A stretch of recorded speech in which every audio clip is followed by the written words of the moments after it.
Greetings once again to all my fellow watch enthusiasts on YouTube and Facebook and wherever else this video might be seen and shared.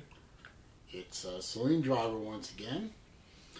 I wanted to do another conversation video with you since, pardon me, my neck is particularly sore today. Since I don't have right now a watch to unbox and review, it occurred to me, every once in a while, people talk about their Grail Watch. I know that my friend Chris over at the Watch Lounge, he has put up for sale as of a couple of days ago one of his Grail watches, Zenith El Primero.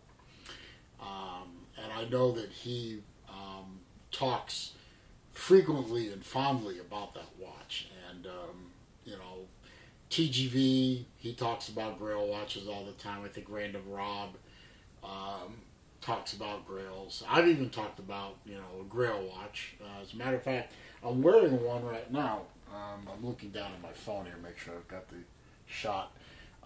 This is a short-term Grail. The reason I call it a short-term is because from the time I decided that I really wanted to have one until I got it, didn't take very long. This is a Zelos ZX8. This is the SR71 edition. This is the one where the watch face is made from one of the SR71 engine turkey feathers. If you don't know what a turkey feather is, basically that. If you ever watch a picture of a military jet engine spooling up to full power or even afterburner, you may see the nozzle spreading open and what looks like feathers spreading outward to expand the size of the exhaust nozzle, and they're called turkey feathers for whatever reason. And this was made from one of those pieces of metal. I was very fortunate that Elshin had one of these left over after he sold out. I was sort of half-jokingly said to him, you got any left? If you ever come across one, I'd love to buy one. And he happened to have one. He kept it back for warranty purposes, and when it appeared that he no longer needed it, he sold it to me at price. And I was very happy to get it. So I really loved the ZX line. I really loved the ZX8. It was just a little bit rich for my blood at the time. But it became a grail. It became a target of desire to own one, and you know, putting a goal up, and then I finally was able to get one. I have other Grail watches in mind. I have other watches that down the line I would like to own. I have several watches that became somewhat Grails. You know, gee, I'd like to own that, and then eventually made it happen. And that's what I wanted to put this video out for, was to start the conversation in the comment section down there. What are your Grail watches? I mean, what watches do you seek? Are they no longer in production and you're just looking to score one in the aftermarket? Are they currently for sale and you're putting the money aside bit by bit?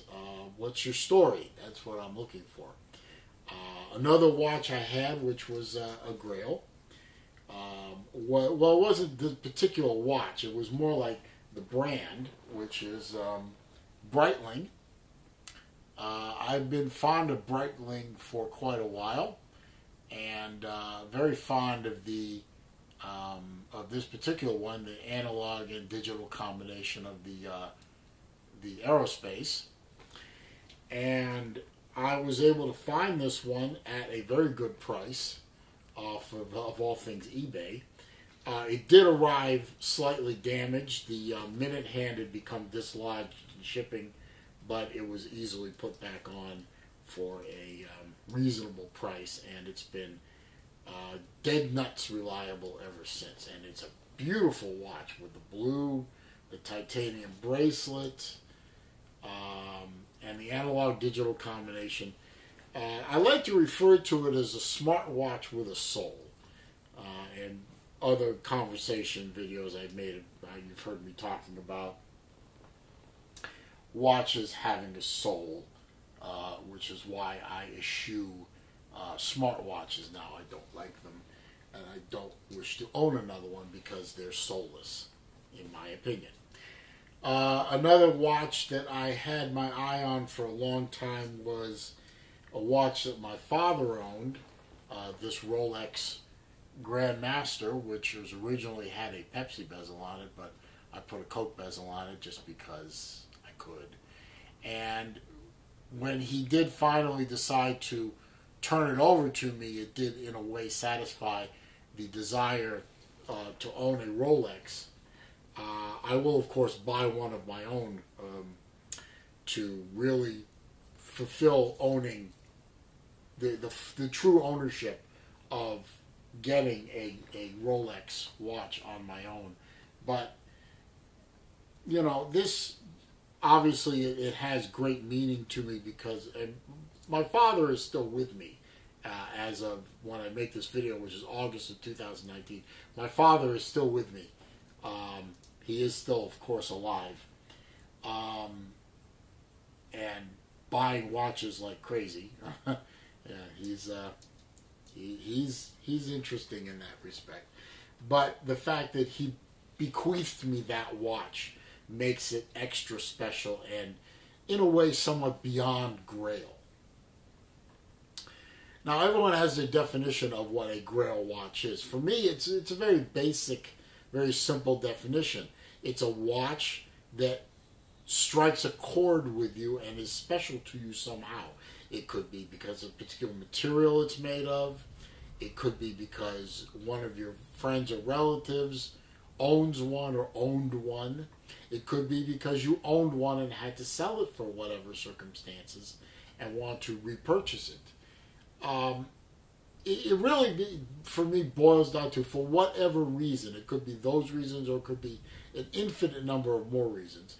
It's a watch that strikes a particular chord with you, and therefore it's a watch that you want to own, either own or own again.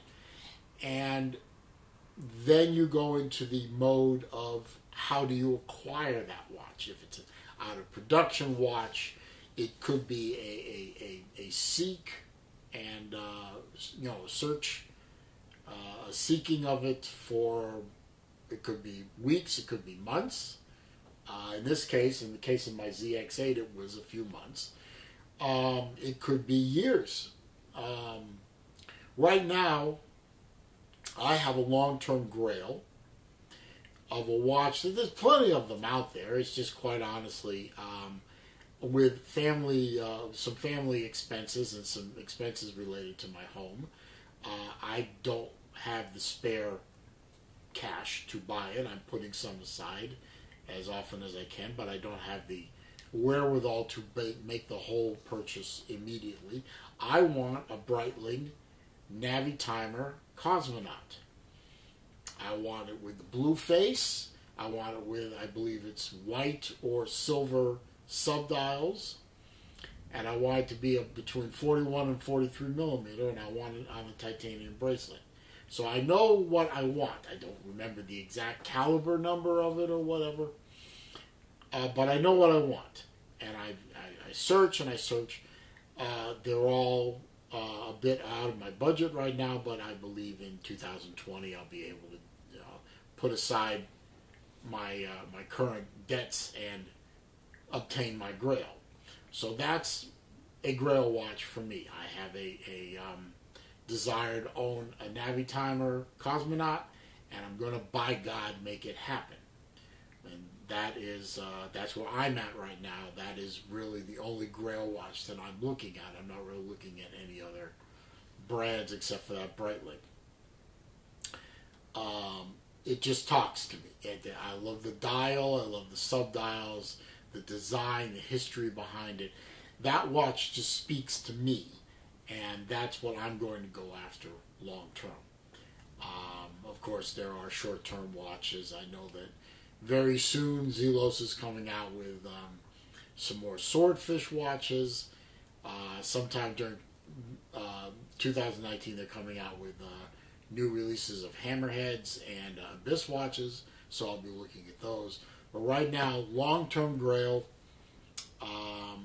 maybe made of unobtainium for all I know, but that Breitling Navi timer is right there, laser focused on that one. But what are you focused on? Or what brands are you focused on? Are you focused on a Seiko Marine Master with a spring drive? Are you focused on a Rolex Daytona? Are you thinking about a Ulysses Nardin Patek? Maybe something even simpler. Maybe you're looking for a Citizen Blue Angel. I think it's Citizen. Yeah, Citizen Blue Angel. Are you looking at one of the upper level G-Shocks? You know, what watches are you looking for? Let's talk about it. Let's hear what you have to say down in the comments below. So that's really pushing up on 12 minutes on this one. So that's really all I want to talk about. I want to talk about what people think of. What is their definition of Grail? For me, a Grail is a watch that talks to me. When I look at it, when I pick one up, when I see one, when I hear about one, something inside me says gotta have it. And then you start putting money aside, or you start making plans to get it. That's a simple definition of a Grail for me. Grateful for the Grails that I have. Grateful for all the watches that I have, really. I love every one of them. But only a few of them can be defined as Grails. I have some, and I'm looking at one or two more. So that's all I have. If you like the video, I appreciate a thumbs up. Comments, questions, suggestions down below. I answer all comments. I talk with you about suggestions. All I ask is that you keep it clean. Nasty comments are deleted and the poster is blocked. I ain't got time for that. And if you're not already a subscriber, please click the subscribe button and click the bell icon next to it so that you're alerted when I post. I appreciate you stopping by and taking a listen to what I have to say, and I'll see you next time.